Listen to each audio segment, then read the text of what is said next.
Hello and welcome. I hope आप सब ठीक होंगे, अच्छे से होंगे।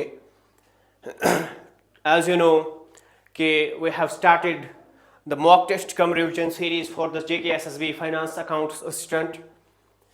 इस मॉक टेस्ट सीरीज में we will try to cover each and every portion. जो मैंने आपको स्टार्ट में 10 टॉपिक्स पढ़ाए हैं उन 10 टॉपिक्स का रिवीजन भी कराने की कोशिश करेंगे और साथ साथ मॉक टेस्ट भी आपके साथ में होंगे। और मॉक टेस्ट जो भी हमारी तरफ से होगा, जो भी होगा, वो पर्टिकुलरली JKSSB के न्यू पैटर्न के रिलेटेड होगा। JKSSB अभी आपने देखा, आपको प्रिपरेशन कैसी करनी है। Now you know better than me, मुझसे ज्यादा आप प्रिपरेशन में जुड़े हो, आपको पता है कि कैसे क्या पढ़ना है। लेकिन यहां पे मैं आपको एक बात बताऊं कि अभी आप किस चीज में जुड़े हो कि क्या नेक्स्ट पेपर कैसा आएगा, वो कैसा आएगा। जैसे पैटर्न में भी चल रहा है ना, ऐसा ही चलेगा। आप किसी का गला नहीं पकड़ सकते कि पेपर ये टफ क्यों था, क्यों टफ पेपर डाला था। एग्जाम की मर्जी, वो जैसा डाले वैसा डाले। हाँ, बहुत ही ऐसा भी नहीं है कि लेवल भी देखनी है कि हम किस चीज का एग्जाम कर रहे हैं, उसके अकॉर्डिंग वाइल्ड लाइफ गार्ड में आपने देखा कि पेपर कैसा था, नहीं आना चाहिए था। लेकिन जो अभी चल रहा है आपको उस अकॉर्डिंग आप खुद को प्रिपेयर करना पड़ेगा। और उसी के रिलेटेड मैंने आपको यहां पे आज के टेस्ट में we will try to cover each and every portion of this very topic जो मैंने यहां पे उठाया होगा। ऑलरेडी मैंने एक लेक्चर दिया था ट्रेल बेस पे, आपको कंटिन्यू सीरीज चलेगी और इसमें हम बिल्कुल नए पैटर्न पे क्वेश्चंस करेंगे। आराम से आप भी पॉज लेना, एक एक क्वेश्चन को सॉल्व करने की कोशिश करना, और जो पॉइंट मैंने नहीं पढ़ाया होगा सीधे मेरे DM में आके बता देना कि ये आपने नहीं पढ़ा था। लेकिन मैंने आपको वहां पे भी कहा था, मैं कहीं पे यही से बताऊंगा कि ये पॉइंट मैंने नोट्स में नहीं दिया था, आपको ये पॉइंट ऐड कर लेना, ठीक है ना। तो इसलिए मैंने इसको रिविजन कम मॉक टेस्ट आपको पहले ही बता के रखा है। चलिए ना, question number 1, consider the following statements regarding the types of data. सीखना यहां पे ही कि OMR में आप टाइम कैसे बचा सकते हो इन क्वेश्चंस में। Discrete data can only take specific isolated numerical values within a range. तो जो आपके पास डाटा, आपके पास दो तरीके का है। One is the continuous and second is the discrete. जो आपके पास डिस्क्रीट डाटा है, डिस्क्रीट डाटा में यू नो कि आपके पास डिस्क्रीट वैल्यूज होते हैं, लाइक आपके पास 1 होगा, 2 3 4 5 6 and it goes on, it goes on. यहां पे आपको पर्टिकुलरली एक चेन मिल जाती है नंबर्स की, एक नेचुरल नंबर्स होंगे, होल नंबर्स होंगे, व्हाटएवर इट बी, एक पर्टिकुलर एक पैटर्न मिलता है। तो यहां पे अगर हम कंटिन्यूअस की बात करेंगे, कंटिन्यूअस में आपके फ्रैक्शनल वैल्यूज ऐड होते हैं। मैं 1 के बाद डायरेक्टली 2 नहीं बोल सकता क्योंकि 1.1 is there, 1.9 is there, 1.119 is there, there are many values in between the 1 and 2। तो जब भी मैं डिस्क्रीट की बात करूंगा ये स्पेसिफिक वैल्यूज ले लेता है। डिस्क्रीट हमेशा स्पेसिफिक वैल्यूज ले लेता है, आइसोलेटेड न्यूमेरिकल वैल्यूज ले लेता है, ठीक है ना। तो यहां पे ये जो ऑप्शन है ये आपका ट्रू है, यहीं पे आप इसको टिक करोगे, दैट मींस ऑप्शन 1 आपका करेक्ट है। Now second is continuous data is always the result of counting process. ये ऑलरेडी रिकॉर्ड कर चुका था 2 क्वेश्चंस और उस टाइम बोर्ड ऑफ हो गया था तो नए से कर रहा हूं। Continuous data is always the result of the counting process.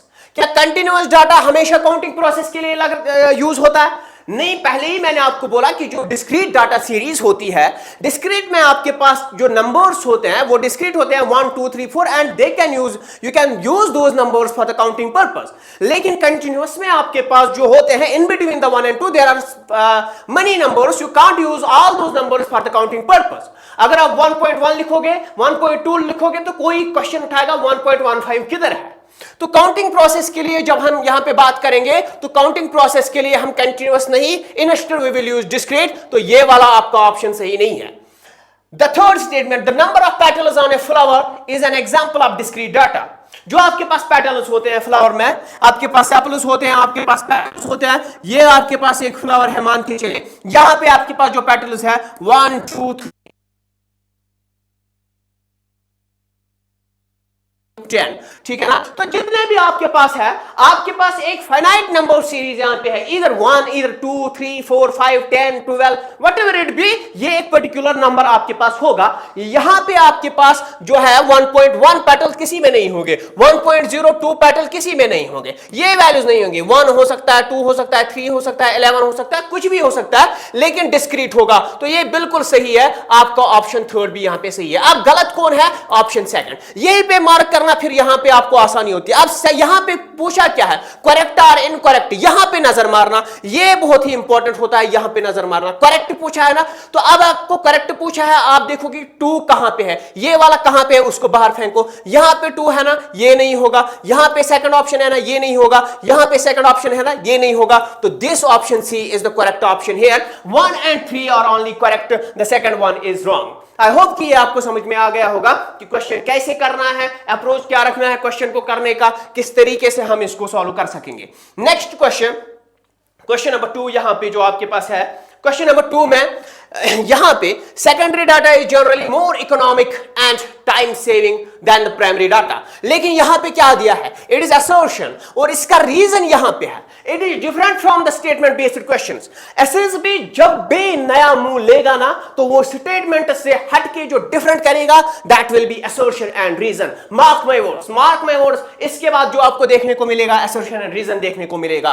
तो यहां पे अगर हम बात करेंगे, secondary data is generally more economic and time saving than primary data, यहां पे असर्शन में बस आपको इतना देखना है कि क्या ये सही है या गलत है। तो यहां पे अगर हम देखेंगे, सेकेंडरी डाटा जो होता है मोर इकोनॉमिकल होता है as compare to the primary data, बिल्कुल सही है। आप नोट्स खोले, वहां पे मैंने आपको merits and demerits of the secondary and primary data पढ़ाया था। तो इकोनॉमिक होता है, इसमें कम आपको ये खर्चा लग जाता है क्योंकि ऑलरेडी अवेलेबल होता है, बस आपको वहां से उठा के यूज करना है, आपको जाना नहीं है किसी के पास डाटा कलेक्शन के लिए। एंड टाइम सेविंग, अगर आप यहां पे प्राइमरी डाटा की बात करोगे, आपके पास कलेक्शन मेथड्स क्या क्या है? One is the direct personal investigation, second is the indirect oral investigation, third is the information from the local correspondents and sources, fourth one आपके पास क्या है? फोर्थ वन आपके पास है information through questionnaires, mailed method आपके पास है, एनुमरेटर्स मेथड आपके पास है, वो टाइम कंज्यूमिंग मेथड्स है, वो आपके उनमें आपका खर्चा ज्यादा आ जाता है। तो यहां पे सेकेंडरी डाटा में सीधे आपके पास कोई पब्लिश्ड पेपर है, उससे डाटा उठा के लाओ, तो इसमें टाइम कहां लगना है? तो ये तो बिल्कुल सही है। अब रीजन देखिए, पहले आपको चेक करना है कि क्या ये रीजन ट्रू है। अगर ट्रू है, फिर आपको देखना है कि क्या ये असर्शन का, इस स्टेटमेंट का रीजन ये है क्या या नहीं है, ये आपको इधर चेक करना पड़ेगा। Secondary data is collected by the investigator for the first time for the specific purpose. एक तो स्पेसिफिक पर्पस, एक तो फर्स्ट टाइम। ये तो डेफिनेशन, बाय डेफिनेशन ही हम किसके लिए डिफाइन करते हैं? प्राइमरी डाटा के लिए डिफाइन करते हैं। First time data, first time data primary data होता है। स्पेसिफिक पर्पस के लिए जो डाटा कलेक्ट किया जाएगा प्राइमरी डाटा होता है। सेकेंडरी ऑलरेडी इन एग्जिस्टेंस होता है, किसी और मकसद के लिए अवेलेबल हो, पहले किया जाता है, फिर आप उसको एक्सट्रैक्ट करके अपने लिए यूज करते हो अगर आपके लिए सूटेबल है। तो ये बिल्कुल गलत है। तो आपके पास असर्शन ठीक है, रीजन गलत है। असर्शन इज फॉल्स नहीं, assertion is true, assertion is true but reason is false. बिल्कुल आपका ऑप्शन बी यहां पे सही है, बाकी कुछ पढ़ने की जरूरत नहीं है। और क्या इसमें दिया जाता है आपको कि दोनों असर्शन एंड रीजन ट्रू है और assertion, reason correct explanation of assertion है, या दोनों सही है, ये रीजन जो है that is not the correct explanation of the assertion. ये आपको दिया जाता है ऑप्शन में, ठीक। चलिए now next question number 3, in the classification of the data, which type of classification is based on variables like intelligence, honesty, religion? तो जब हम इंटेलिजेंस, ऑनेस्टी और रिलीजन की बात करेंगे, इंटेलिजेंस, ऑनेस्टी और रिलीजन की बात करेंगे, तो वहां पे हम बात किस चीज की करते हैं? क्या आप किसी की इंटेलिजेंस कैलकुलेट कर सकते हो in terms of the numbers? No you can't. यहां पे ऑनेस्टी अगर हम बात करेंगे, can you calculate someone's honesty, किसी की ईमानदारी, किसी की बेईमानी आप नंबर्स में पुट कर सकते हो कि ये 3% बेईमान है, ये 7% बेईमान है, वो 10% बेईमान है, वो 5 बेईमान है? नहीं, ये नहीं कर सकते हम। रिलीजन किसी का ये इन टर्म्स ऑफ द नंबर्स हम डिसाइड नहीं कर सकते। सो जो डाटा आप इन terms of the numbers define नहीं कर सकते हो, उसको हम क्या बोलते हैं? क्वालिटेटिव क्लासिफिकेशन बोलते हैं, ठीक है ना। क्रोनोलॉजिकल आपके पास क्या होता है? क्रोनोलॉजिकल मैंने आपको बोला था कि ये टेम्पोरल होता है, टाइम बेस पे होता है। स्पेशल क्या होता है? जियोग्राफिकल एरिया पे डिपेंड होता है। क्वांटिटेटिव कोई भी आपकी स्टैटिस्टिकल इंफॉर्मेशन, न्यूमेरिकल इंफॉर्मेशन जो भी आपकी होगी, क्वांटिटेटिव इंफॉर्मेशन होती है। चलिए next question number 4, regarding the exclusive method, of the class intervals. Example 10 to 20, 20 to 30. Which statement is true? Encircle this. True पूछा है। यहां पे is not भी कभी पूछा जाता है तो उसका मेहरबानी करके ख्याल रखिएगा, ठीक है ना। Which statement is true यहां पे आपसे पूछा गया है। Which statement is true? अब which statement is true अगर पूछा गया है तो आपको यहां पे क्या करना पड़ेगा। अब एक्सक्लूसिव मेथड की अगर हम बात करेंगे, एक्सक्लूसिव मेथड में आपके पास यहां पे क्या है, यहां पे आपका lower limit of the first class, ये upper limit of the first class is the lower limit of the second class होता है ना। तो पहले क्लास का जो अपर लिमिट होता है वो यहां पे किसके साथ यहां पे मर्ज होता है, वो यहां पे lower limit of the second class के साथ होता है। तो it creates gaps between classes such as 10, 19, यहां पे 20 to 29. It is used as primary for the discrete variables only. यहां पे discrete variables के लिए क्या यूज होता है, both the upper limit and the lower limit are included in the same class interval. दोनों को हम क्या same class interval में include करते हैं, and the upper limit of one class is the lower limit of the next, and the upper limit value is excluded from that class. कौन सा सही है। जब मैंने आपको एक्सक्लूड पढ़ाया था, एक्सक्लूसिव मेथड यहां पे पढ़ाया था, एक्सक्लूसिव सीरीज आपको पढ़ाई थी, मैंने आपको वहीं पे बोला था कि यहां पे एक्स की बात आ रही है ना, जो भी एक्स आपकी है वो भी आपकी लाइफ में नहीं है। तो यहां पे क्या होता है, यहां पे क्या होता है, ये 20 जो यहां पे है, यहां पे क्या हम इसको इंक्लूड करेंगे, यहां पे जो बोला है the upper limit of one class is the lower limit of the next, upper limit of this class is the lower limit of this, ठीक है ना। ये इसका लोअर लिमिट है, अगर ये इसका लोअर लिमिट है and the upper limit value is excluded from that class, upper value limit जो आपके पास है ये हम यहां से एक्सक्लूड करके यहां पे इसको इंक्लूड करते हैं सीरीज में, यहां पे एक्सक्लूड करके यहां पे, तो ऑप्शन डी आपका जो है बिल्कुल सही है, ठीक है ना। बाकी यहां पे इंक्लूड तो दोनों नहीं होते हैं, डिस्क्रीट के लिए नहीं, कंटिन्यूअस के लिए भी यूज होते हैं। यहां पे आपको ये तो आपका ये क्या है आपका, ये तो इंक्लूसिव सीरीज है आपकी, ठीक है ना। तो ऐसे एक एक करके आपको ऑप्शन यहां पे एनालिसिस आपकी करनी है, यहां पे आपको एनालिसिस करनी है। देखिए मॉक जो है ना, मॉक से आपकी सिलेक्शन नहीं होगी। Let me be very honest and very clear, mock से आपकी सिलेक्शन नहीं होगी, कभी भी नहीं होगी। हां एक चीज मॉक से हो सकता है कि एनालिसिस, कभी आप यहां से मैंने 25 क्वेश्चन आपको दिए, आप 25 क्वेश्चन में से फॉर एग्जांपल 20 करोगे और आपके पैर जमीन पर रहेंगे ही नहीं तो आप घाटे में। इसके बाद बैठे एनालिसिस कीजिए, ये आपकी कमजोरी दिखाएगा, कहां पे आपकी वीकनेस थी, कहां पे आप कमजोर थे, कहां पे आप चीजें ग्रास्प नहीं कर पाए, वो आप देख लो, उसको नोट करो, एनालिसिस करो और खुद को बेहतर उन चीजों में बना। मॉक का यही एक रीजन है, बाकी मॉक आप क्या समझते हो, मेरे लिए मॉक वो चीज नहीं है। आप देखिए 80,000 90,000 यहां पे मॉक देते हैं आजकल पेड कोर्सेज में, तो आप यहां पे एक मॉक करके क्या यहां पे डिसाइड करोगे, क्या यहां पे एक्स्ट्रा करोगे। तो ये मॉक समझिए कि ये mock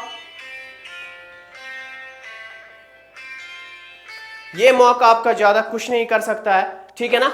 now next, which of the following is most appropriate diagram for representing the components of single total, the breakdown of the household budget, the breakdown of the household budget।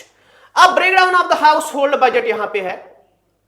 चलिए, जब house hold budget की बात आती है तो हम इनमें से कौन सा यूज करेंगे, हम यूज क्या करते हैं, हम उस टाइम यूज सिंपली क्या करते हैं, हम यहां पे यूज करते हैं ये पाई डायग्राम। ये आपके पास पाई होता है, ठीक है, ये आपके पास पाई होता है। अब पाई में आप क्या करते हो, आप यहां पे इसको क्या करते हो, आप कंपोनेंट्स बनाते हो। फॉर एग्जांपल ये जो आपका ये ग्रोसरी आपकी, ठीक है ना, ये आपके मंथली ट्रैवल एक्सपेंसेस, ये आपका इनकम, ये expenditure on movies, travels, whatever you will say, ये आपकी सेविंग्स, ठीक है ना। तो डेफिनेटली आपका ये जो टोटल इनकम होती है वो आप हाउस होल्ड बजट किस में बेटर सबसे ज्यादा बनाते हो। हर कोई, ये तो आसान सा क्वेश्चन है, बाय एग्जांपल ही आपको समझ में आ जाता। तो यहाँ पे पाई डायग्राम है और कुछ ऑप्शन आपको देखने की जरूरत नहीं है। धीरे धीरे 25 क्वेश्चन तक पेशेंस रखिएगा। 25 क्वेश्चन देखने के बाद डायरेक्टली मुझे आके बताइएगा कि मॉक कैसा था। पहले ही मुझे मत बताइए ये कि वैसा करना था ऐसा करना था, पहले पूरा देख लेना, ठीक है ना। Assertion now, a frequency polygon can be drawn only after constructing a histogram. A frequency polygon is obtained by joining the midpoints of the tops of the rectangles in the histogram। बिल्कुल सही है, बिल्कुल सही है। यहां पे अब wait,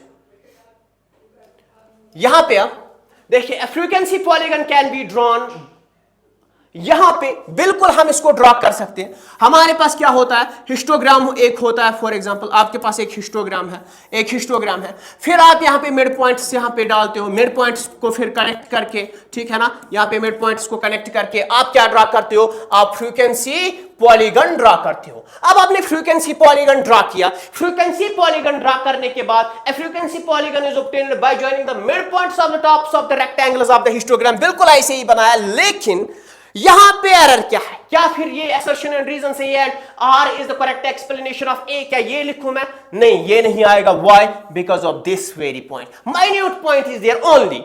क्या हम सिर्फ फ्रीक्वेंसी पॉलीगन हिस्टोग्राम से ही डिफाइन कर सकते हैं? मैंने आपको वहां पे दो चीजें पढ़ाई थी, फिर ये drawing A frequency polygon by using histogram and drawing A frequency polygon without histogram. याद कीजिएगा वो चीज। तो अगर विदाउट हिस्टोग्राम भी आप कंस्ट्रक्ट कर सकते हो तो ओनली यहां पे ठीक नहीं है। You can draw after constructing a histogram, तो ये और मिड पॉइंट्स को कनेक्ट करके आप construct, but only is not there, ठीक है ना, only is not there. So यहां पे आपका क्या है, असर्शन आपकी गलत है, रीजन आपका सही है। तो assertion is false but reason is true, assertion is false but reason is true। तो यहां पे ये आपका सही ऑप्शन है, ठीक है। चलिए next question now. In a less than ogive, the cumulative frequencies are plotted against ogive curve की बात हो रही है, लेस देन ओगिव की बात हो रही है। मैंने आपको उधर समझाया था कि लेस देन ओगिव की जब बात हो जाएगी ना, तो हम किसके अगेंस्ट प्लॉट करते हैं, अपर लिमिट्स के, ठीक है, अपर लिमिट्स की बात करते हैं। This are plotted against the upper limits of the class interval. सीधे सीधे नोट से पॉइंट उठाया है। लोअर लिमिट्स की अगर मैं बात करूं तो लोअर लिमिट्स से हम क्या करेंगे डिफाइन, मोर देन ओगिव करेंगे, क्योंकि दूसरे का मोर देन होना जरूरी है। For example 2 is 3 is greater than, more than है ना, तो मोर देन यहां पे 4 5 6 7 8, तो ये इससे बड़ा होना जरूरी है, ये इससे बड़ा जरूरी, ये इससे बड़ा जरूरी, ये इससे बड़ा जरूरी। तो इसलिए हम लोअर लिमिट से स्टार्ट करते हैं, when it comes to the, यहां पे क्या होगा, मोर देन ओगिव, ठीक है ना, मोर देन ओगिव की अगर हम बात करेंगे। लेकिन अगर हम लेस देन ओगिव की बात करते हैं तो these are plotted against the upper limits of the class interval, ठीक। तो चलिए नेक्स्ट क्वेश्चन, वो वाला क्वेश्चन सीधे नोट से था। In statistical series in which the variable is measured in exact units and frequencies are assigned to individual values, not intervals, is called। Statistical series आपको दी गई है दो तरीके की। फॉर एग्जांपल है, आपके पास है कंटिन्यूअस, आपके पास है डिस्क्रीट, है ना, कंटिन्यूअस है, डिस्क्रीट है। एग्जैक्ट यूनिट्स आपको कहां दिए जाते हैं, डिस्क्रीट में आपकी एग्जैक्ट यूनिट्स होते हैं, एग्जैक्ट मेजरमेंट होती है डिस्क्रीट में, एग्जैक्ट यूनिट्स आपके होते हैं। For example 1 is there, 2 is there, 3 is there, 4 is there. यहां पे आपके पास क्या होते हैं, फ्रैक्शंस होते हैं। तो अगर यहां पे फ्रैक्शंस होते हैं तो एग्जैक्ट मेजरमेंट यहां पे नहीं होगी, ठीक है ना। Frequencies are assigned to each individual values, not intervals यहां पे दिया है, इज कॉल्ड। तो कौन सा होगा, डिस्क्रीट यहां पे आपका सही option, option B is correct. So यहां पे आपका क्या होगा, डिस्क्रीट आपका है, ठीक है। चलिए नाउ नेक्स्ट क्वेश्चन, यहां पे हम next question when constructing a table the stub refers to tabulation of the data में आपने क्या क्या पढ़ा, आपने स्टब पढ़ा। स्टब क्या होता है, रोज की हेडिंग्स होती है। फॉर एग्जांपल आपके पास जो पहला कॉलम होता है वो स्टब कॉलम होता है, और उन स्टब्स में आप हर एक रो की हेडिंग दे देते हो। कैप्शन कॉलम आपके पास हो, कैप्शन रो आपके पास होता है। हर एक पहला रो जो होता है, हर एक कॉलम की एक वहां पे हेडिंग दी हुई होती है, उसको कैप्शन बोलते हैं। आपके पास फुट नोट नीचे होता है, आपके पास हेड नोट ऊपर होता है, सोर्स नोट आपके पास नीचे होता है। तो वही क्वेश्चन यहां पे पूछा गया है, the left hand column containing row captions। ये इसने रो कैप्शंस आपको यहां पे उल्टा फंसाने की कोशिश की है। बिल्कुल सही बोला कि लेफ्ट हैंड कॉलम जो टेबल का होगा, यहां पे आपके पास टेबल है, ये जो आपके पास कॉलम होता है, यहां पे जो होता है, this is the stub column. यहां पे ये स्टब कॉलम होता है, इसमें क्या होती है, रोज की हेडिंग होती है। स्टब्स में क्या होती है,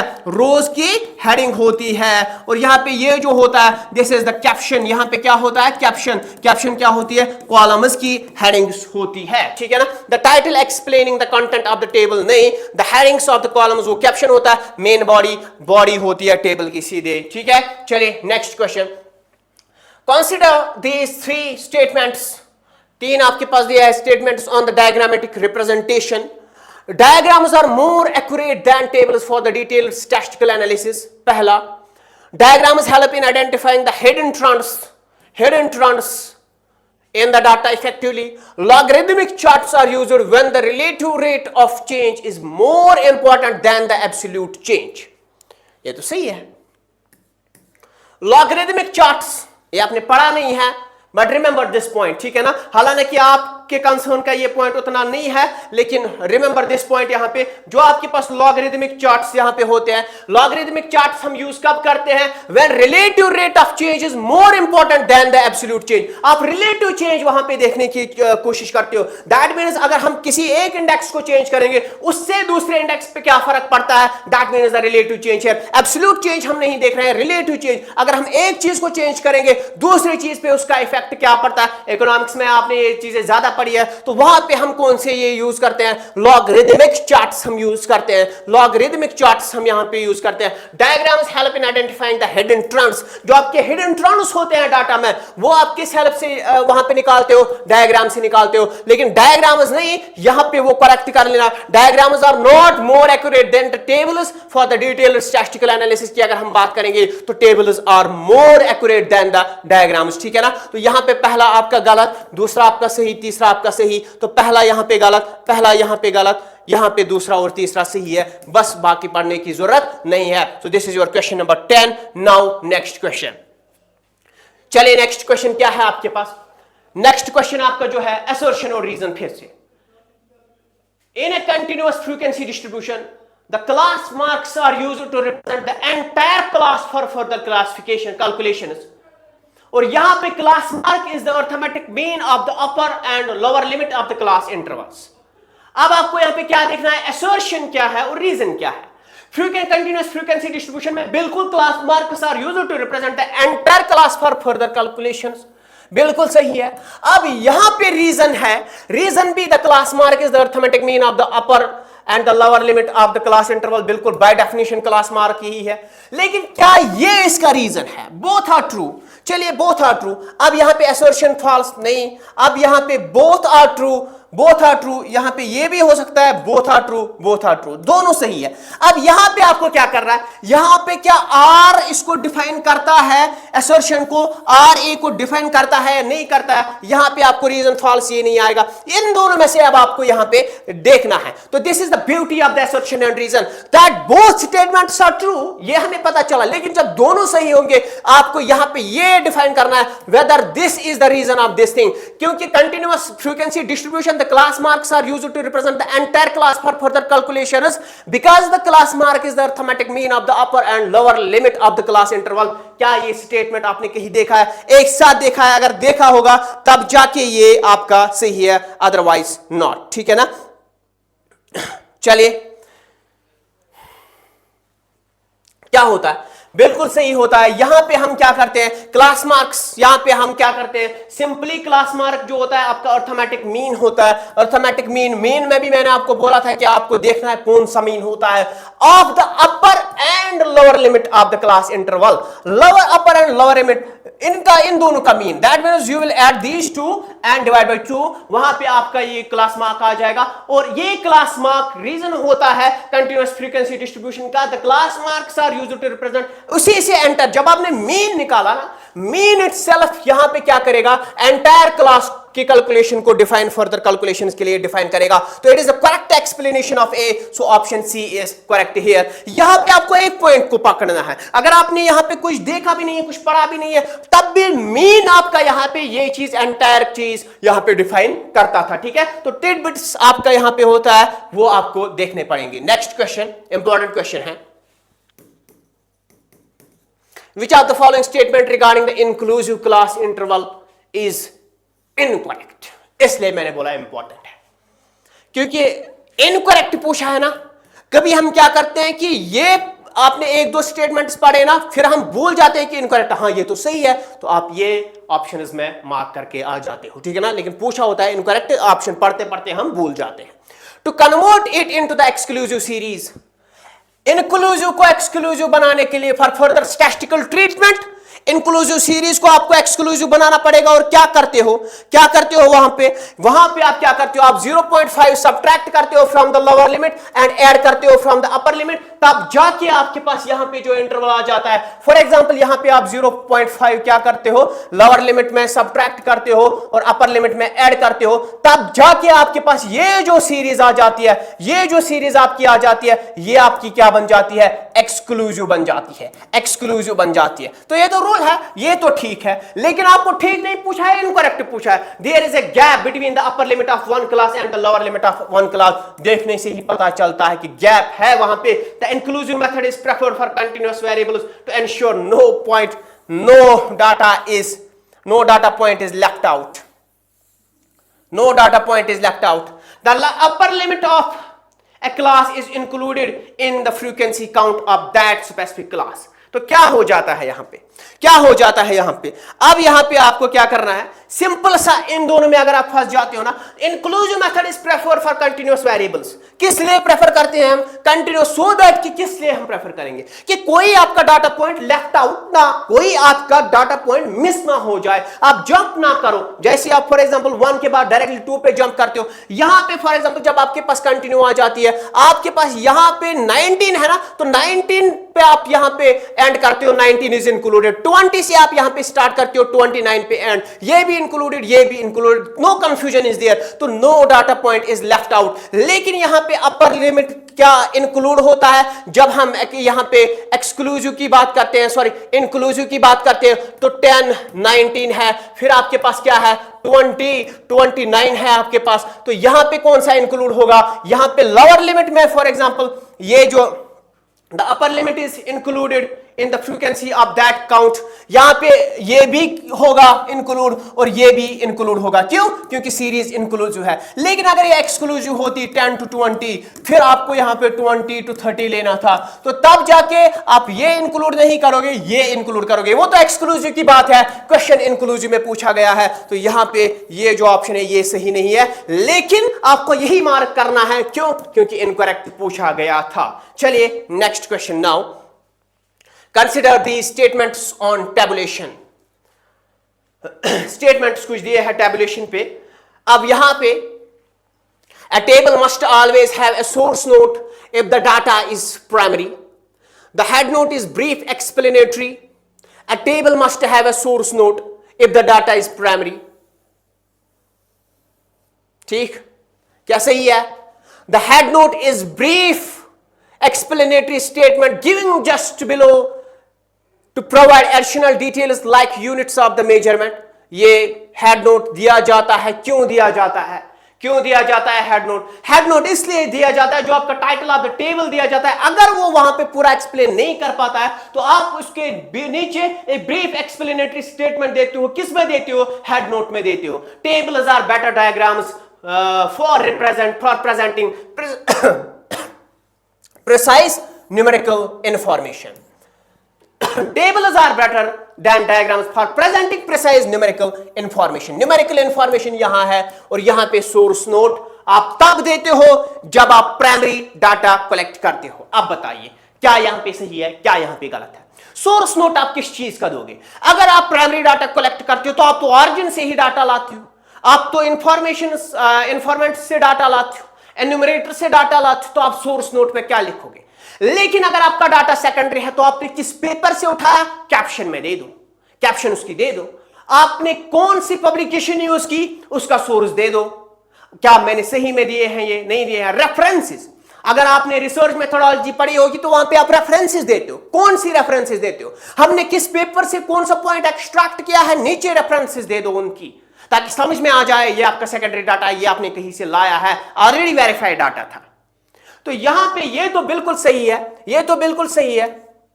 अब यहां पे आप बताओ, ये सॉरी यहां पे आपको क्या दिया है, ये प्राइमरी के लिए दिया है इसने सोर्स नोट, प्राइमरी के लिए। प्राइमरी के लिए नहीं, आप किसके लिए सोर्स नोट यूज करते हो? सेकेंडरी के लिए यूज करते हो। सेकेंडरी ऑलरेडी पब्लिश्ड डाटा के लिए यूज करते हो कि हमने ये किस पब्लिकेशन से उठा के लाया है। तो पहला तो गलत हुआ, अब पहला गलत, ये सही आपका, ये तो ऑलरेडी पढ़ा है हमने 2 बार अभी तक, ये सही आपका। तो सेकंड और थर्ड, यहां पे 1 है, यहां पे 1 है, यहां पे 1 है, तो only second you are left with, second and third. So option B is correct here. So this is your question number 13. बताइए कैसे आपको क्वेश्चंस लग रहे हैं यहां तक, कैसा आपको यहां तक कंटेंट लग रहा है, रिवीजन हो रहा है क्या, क्वेश्चंस आपसे सॉल्व हो रहे हैं क्या. ये चीजें आपके लिए बहुत ही ज्यादा इंपॉर्टेंट है. रिवीजन भी आपका हो रहा है और साथ साथ आप ये भी देख रहे हो कि हमसे क्वेश्चंस बन पा रहे हैं, नहीं बन पा रहे हैं. अगर नहीं बन पा रहे हैं, जब मैं उनका लॉजिक बोलता हूं तो क्या वो आपके दिमाग में कहीं ना कहीं से स्ट्राइक हो जाता है कि सुना था ये हमने. ये चीजें आपके लिए बहुत ज्यादा इंपॉर्टेंट है. चलिए next question is question number 14. Now an open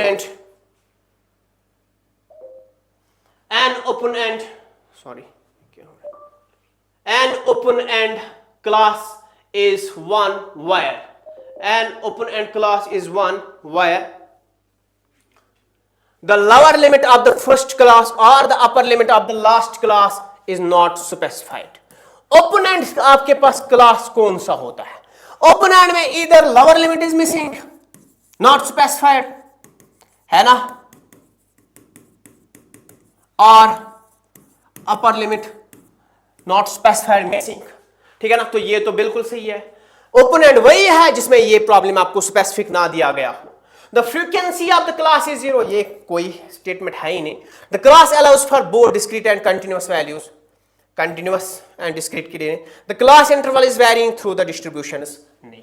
तो ये इसके लिए बेस्ट एंड परफेक्ट डेफिनेशन है ओपन एंड के लिए, ये इसी से डिफाइन होता है. ठीक है, चलिए next question now. A histogram can be used to graphically determine the value of the median. ये assertion आपके पास है, अब रीजन चेक करो.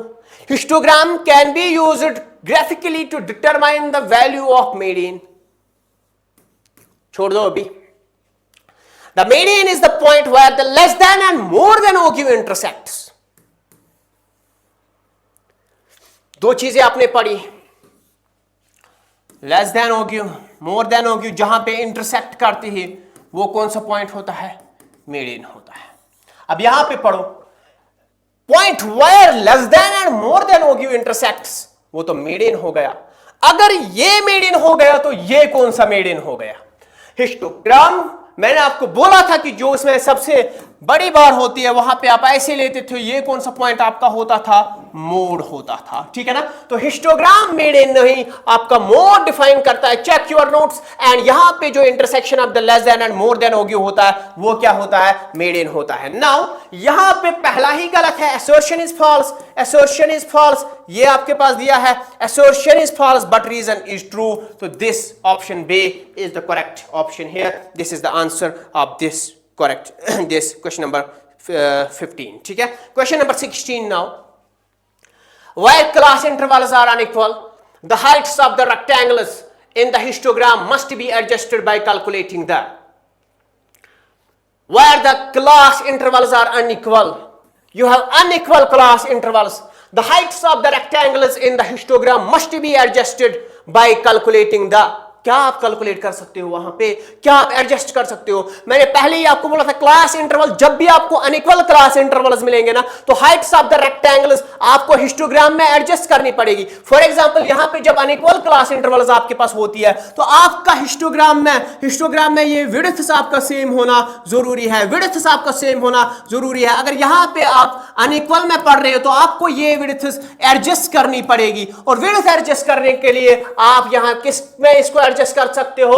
Bye histogram must be adjusted by calculating the frequency density. By definition of the frequency density ये statement यहां पे specify होता है, सीधे ही सेल्फ एक्सप्लेनेटरी है ये statement. Now question number 17, which diagrammatic representation is most effective for comparing the growth rates of two different populations over 20 years? Examples देखिए आप ग्राफिकल रिप्रेजेंटेशंस की. हर एक ग्राफिकल रिप्रेजेंटेशन पे मैंने आपको क्वेश्चन कराया है, हर एक ग्राफिकल रिप्रेजेंटेशन को मैंने एक एक करके डिफाइन किया है. मैंने पाई डिफाइन किया, मैंने बार डायग्राम डिफाइन की, मैंने कंपोनेंट बार डायग्राम डिफाइन किया आपको, मैंने आपको मल्टीपल बार डायग्राम डिफाइन की, मैंने आपको histogram, polygon, frequency curve, OQ curve सब कुछ आपको डिफाइन किया, डेविएशन आपको सिखाई. तो यहां पे अगर आप ये देखोगे और two different populations over 20 years, पहले तो यहां पे टाइम है ओवर 20 इयर्स, तो पहले ही हम ये जो टाइम सीरीज ग्राफ होता है एक्स एक्सिस पे हम कौन सा यहां पे प्लॉट करते हैं? टाइम को प्लॉट करते हैं और वाई एक्सिस पे हम वैल्यूज प्लॉट करते हैं। तो बेस्ट इज सूटेबल, यहां तक तो सूटेबल यही है। अब आपको यहां पे देखना है comparing growth rates of two different populations. जब टू डिफरेंट पॉपुलेशंस होंगी तो you need multiple graphs, multiple time series graph is the best option here, not circular, not component, not histogram. Component से कंफ्यूज मत हो जाए, पहले ही मैंने बोला था कि कंपोनेंट इस केस में यूज नहीं होता है। यहां पे आपको दो चीजें दी है, एक तो टू डिफरेंट पॉपुलेशंस और 20 इयर्स यहां पे दिया है, दो चीजें आपको दी हुई थी, आप सीधे ही यहां पे ये चीज सॉल्व कर पाते। ठीक, तो in statistical table where the field of और body of the table, what is the field या body of the table, the space provided for footnotes, no, the description of the column categories caption होता है, the entire area containing the actual numerical information वो किस में आ जाती है, वो आपकी टेबल में आ जाती है, वो आपकी टेबल की बॉडी में आ जाती है, the description of the row category table होता है। ठीक है, ऐसे आपको एक एक ऑप्शन को यहां पे आपको, चलो ये पता है, ये आपको पता है ही नहीं, पढ़ लो ये कौन सी चीज होगी, ये पता नहीं है पढ़ लो, ये पता नहीं है, इसको एक एक करके सर्च करो, पढ़ो कि क्या दिया है क्या नहीं दिया है। Now next question here is, if a researcher organizes data on number of workers according to different sectors of the economy, agriculture, industry, service, this is an example of किसकी एग्जाम्पल है, यहां पे आपको जो सेक्टर्स दिए हैं, sectors of the economy जो होते हैं, डायरेक्टली क्वालिटेटिव इंफॉर्मेशन होती है। सेक्टर्स ऑफ द इकोनॉमी जो होते हैं क्वालिटेटिव इंफॉर्मेशन होती है। आपकी यहां पे क्वांटिटेटिव इंफॉर्मेशन कौन सी होती है, क्वांटिटेटिव कौन सी होती है, क्रोनोलॉजिकल, मैंने बोला था आपको chronologically defined by the time यहां पे, ठीक है ना, टेम्पोरल सीरीज जो आपने पढ़ा था, स्पेशल, जियोग्राफिकल या area, quantitative numerical facts and figures से, तो क्वालिटेटिव इंफॉर्मेशन यहां पे है when it comes to the economic sectors of the country. Okay, now next question is assertion and reason। assertion and reason में a pie diagram is known as component part circle diagram। Pi diagram को हम क्या बोलते हैं, पाई diagram को हम क्या बोलते हैं, यहां पे आपका सर्कल है, यहां पे इसके कंपोनेंट्स ऐसे दिए हुए होते हैं, ठीक है ना, तो ये आपके परसेंटेज वैल्यूज होते हैं। टोटल एंगल कितना होता है 360 डिग्री, टोटल परसेंटेज वैल्यूज कितने होते हैं 100%, इक्वली 1% आपका कितना होता है 3.6 डिग्री। इस तरह से आपको न्यूमेरिकल्स बाद में हम कराएंगे इस पे, तो यहां पे पहले मैंने कराए हैं लेकिन फिर से वापस कराएंगे इस पे न्यूमेरिकल आपको। Pie diagram is also known as a component part circle diagram, बिल्कुल इसमें कंपोनेंट्स होते हैं, कंपोनेंट पार्ट्स होते हैं सर्कल डायग्राम में। The total area of the circle is divided into sectors proportional to the values of the components। बिल्कुल यहां पे ये जो मैंने आपको बोला ना कि यहां पे आपको ये जो सेक्टर्स डिवाइड होते हैं इक्वल प्रोपोर्शन में होते हैं, जितना आपका यहां पे परसेंटेज वैल्यू उतना ही यहां पे एंगल का शेयर ले लेगा। तो बिल्कुल ये भी सही है, ये भी सही है। कंपोनेंट पार्ट इसको इसीलिए बोलते हैं क्योंकि यहां पे ये डिवाइड होता है into sectors of the values of the components, तो बिल्कुल इसका रीजन ये है। तो यहां पे अगर हम देखेंगे तो दोनों सही है। क्या दोनों सही है?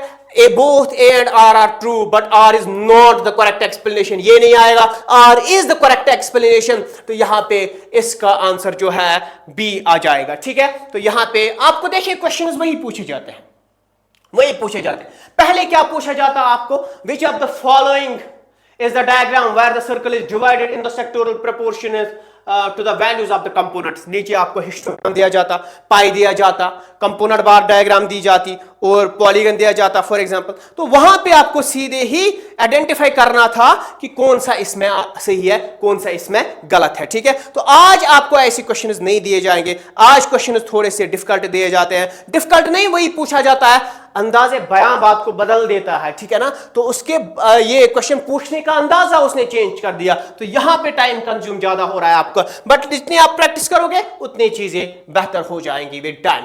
Identify the correct statements regarding the continuous series। Correct statements regarding the continuous series। It is formed when the variables can take any fractional value within the range। बिल्कुल सही है, fractional values within the range। The data is grouped into class intervals। It is also known as frequency array। frequency array किसको हम बोलते हैं, discrete को बोलते हैं, discrete को बोलते हैं। और frequency distribution किसको हम बोलते हैं, frequency distribution हम किसको बोलते हैं, continuous को बोलते हैं। तो बिल्कुल गलत है, सीधे ही by definition गलत है, R करेक्ट बात ही नहीं है। यहाँ पे तीसरा आपका गलत है, तीसरा यहाँ भी आता है, तीसरा यहाँ भी आता है, तो you are left with one option, one and second statement is correct। Okay, चलिए next question now. which of the following are prerequisites for a good table in statistics? A brief and self-explanatory title, use of any for data not available. मैंने आपको बोला था कि जब आपके पास tabulation में data नहीं होगा, you will not include zero. Either you will include this dash or you will simply include NA. ठीक है ना, NA. This means that you are left with the zero quantity. This means that it is not available. No information is available for this kind of data. A brief and self-explanatory title. बिल्कुल होना चाहिए. NA आप use करोगे. देखिए slide वापस कीजिए. जब मैंने टेबल पढ़ाया था, यहां पे गुड टेबल की कंडीशंस आपको पढ़ाई थी, वहां पे ये दिया होगा. तो units of the measurements must be clearly mentioned usually in the head note. बताइए units of measurements must be clearly mentioned usually in the head note. क्या हेड नोट में दिया जाता है, फुट नोट में दिया जाता है, सोर्स नोट में दिया जाता है? कहां पे आप यूनिट्स ऑफ मेजरमेंट्स दोगे? कहां पे यूनिट्स ऑफ मेजरमेंट्स दोगे? डायरेक्टली डिफाइंड चीज है, डायरेक्टली नोट से उठाए गए तीनों स्टेटमेंट्स आपके नोट से उठाए गए हैं. तीनों स्टेटमेंट्स में एक एक करके वहां पे आपको दिखाऊंगा. तो यूनिट्स ऑफ मेजरमेंट आप कहां डिफाइन करते हो? बिल्कुल हेड नोट में डिफाइन करते हो. तो ऑल आर करेक्ट हियर. ठीक है ना, all are correct here. Now next question. Wait a minute. Next question. A histogram can never be drawn for an open-end distribution without making assumption. देखिए, common sense है. आपको यहां पे कितने limits की जरूरत पड़ेगी विड्थ को डिफाइन करने की? 2 लिमिट्स की जरूरत पड़ेगी कि नहीं पड़ेगी? अब histogram can never be drawn open and में या तो आपका लोअर लिमिट मिसिंग है या तो आपका अपर लिमिट मिसिंग है. अब आप ड्रा कैसे करोगे? क्वाइट इम्पॉसिबल थिंग है ना. आप ड्रा कर ही नहीं सकते हो. अगर आप ड्रा कर ही नहीं सकते हो तो यहां पे विदाउट मेकिंग एन एजम्पशन दिया है, can never be drawn for an opponent. नहीं कर सकते. लेकिन अगर आपने एजम्पशन उधर ही ली, assuming that lower limit is this, upper limit is this, assume करके कौन सा तीर मारना है आपको? assume करके ले लो. आप lower limit का वैल्यू कुछ ले लो अगर मिसिंग है, upper limit का वैल्यू ले लो अगर मिसिंग है, assume कर लो कोई वैल्यू, हिस्टोग्राम आपका प्लॉट हो जाएगा. तो इसमें कौन सा तीर मारना है आपको? now next, in histogram width of the rectangle represents the class interval and open and class lack one limit. ये इसका रीजन है क्योंकि यहां पे आपको क्या होता है, यहां पे ओपन एंड में आपके पास क्या होता है? लैक ऑफ 1 क्लास लिमिट होता है. एक क्लास लिमिट आपका मिस होता है. तो यहां पे आपको विड्थ बनाया हुआ है इधर. दोनों विड्थ डिफाइन करने के लिए आपको दोनों क्लास लिमिट्स का होना जरूरी है. अगर दोनों क्लास लिमिट्स का होना जरूरी है तो हिस्टोग्राम में आपको अगर ओपोनेंट सीरीज है तो आपको एक लिमिट यहां पे एज्यूम करके चलना पड़ेगा. सीधे ही स्टेटमेंट है, a histogram can never be drawn for an open end distribution without making an assumption because in a histogram the width of the rectangle represents the class interval and opponent class lack one limit. ये तो सीधी बात है. तो यहां पे false, जो भी false है हटा दो, नॉट हटा दो. ये आपके पास बचा. Both A and R are true and R is the correct explanation of A. दोनों में आर लगा के, बिकॉज लगा के देखो, आपको मिल जाएगा. ठीक है ना. यहां पे फिर से जियोग्राफिकल, क्रोनोलॉजिकल, टेम्पोरल, टाइम पे दिया है, ये कर लेना. ठीक है ना, ये कर लेना. ऑलरेडी क्वेश्चन ये सॉल्व है हमारा. Which of the following diagrams can be used to locate the mode? अभी मैंने पढ़ा था, मोड की बात करेंगे, ओग्यूज की बात करेंगे. ये आपका क्या दे देता है? मीडियन दे देता है आपका. ठीक है ना. हिस्टोग्राम की अगर हम बात करेंगे, मोड आपका यहां से डिफाइन होता है. तो ये आपका सही ऑप्शन है. सो this is all about the today's session. Thank you. Have a nice time. Stay blessed. Have good luck. मेहनत करते रहिए, जरूर आप कामयाब होते जाओगे. नेगेटिव चीजें अभी अपने दिमाग में मत आने दीजिएगा. जो भी आपके पास अभी नेगेटिव चीजें हैं, फॉर एग्जांपल जो भी रिसेंट पेपर्स आए, बहुत सारे आप डिमोटिवेट हो गए हो. क्यों डिमोटिवेट हो गए हो? क्योंकि हमसे ये क्वेश्चंस नहीं बने, हमसे 10 क्वेश्चंस नहीं बने, पढ़ा था नहीं बने. आपने पढ़ा था नहीं बने. That means you need to change the material now, you need to change the strategy now. अभी तक पढ़ा भी उसी तरीके से जाता था जिस तरीके से एसएसबी क्वेश्चन पूछता था। अब आपको उसी लेवल का कंटेंट बनाना है, उसी लेवल की प्रिपरेशन करनी है। अभी आपके पास टाइम है, अभी आपके पास समय है। कोई आज प्रिपरेशन स्टार्ट कर रहा है, जूनियर असिस्टेंट में जो लगा था इसकी प्रिपरेशन के साथ बिजी था, अब वो इस प्रिपरेशन में आ रहा है, इसमें आप प्रिपेयर कर रहा है। तो यहां पे अगर वो हिम्मत जुटा रहा है आपको, जिसने पढ़ा है, जो अब रिवीजन में है, वो क्यों प्रिपरेशन छोड़ना चाहता है, वो क्यों डिमोटिवेट होता जा रहा है? क्योंकि बस आपका ये पेपर डिफिकल्ट आया तो कट ऑफ नीचे जाएगा। आपके अगर 10 क्वेश्चन गलत हो जाते, पहले 2 क्वेश्चन आप एक्सपेक्ट कर रहे थे गलत होंगे, 10 हो गए ना, तो 10 मार्क्स नहीं 12 मार्क्स कट ऑफ नीचे जाएगा ऐसे पेपर लेवल देख के। तो आपका कट ऑफ भी उतना ही नीचे जाता है। खुद को डिमोटिवेट मत कीजिएगा, बस लगे रहिए। जितनी आपसे मेहनत होती जाएगी ना, उतनी मेहनत करते रहो। बस मैं आपको यहां पे एंड में एक पॉइंट आपको मैं यहां पे बताना चाहता हूं कि दो तरफा मत रहिए। आप 2 साइड अगर रहोगे ना, कभी उधर कभी इधर, कि मैं पढ़ूं ना पढ़ने में 3 दिन खा जाते हैं आपके, फिर आप फिर से मोटिवेट हो जाते हो और वापस आ जाते हो और पढ़ना स्टार्ट करते हो। ऐसे आपकी जिंदगी भी बर्बाद हो जाएगी, आपका समय भी बर्बाद हो जाएगा और आप कहीं के नहीं रह जाओगे। मैं आपको ये चीजें दिल से कह रहा हूं, मुझे कोई लेना देना नहीं है। मैंने सेशन अपना कंप्लीट किया, मुझे यहां पे ये बातें करनी ही नहीं है, मुझे कोई शौक भी नहीं है। लेकिन कहीं ना कहीं मुझे अंदर से है एहसास कि आप लोग कल से बहुत डिमोटिवेट हो गए हो।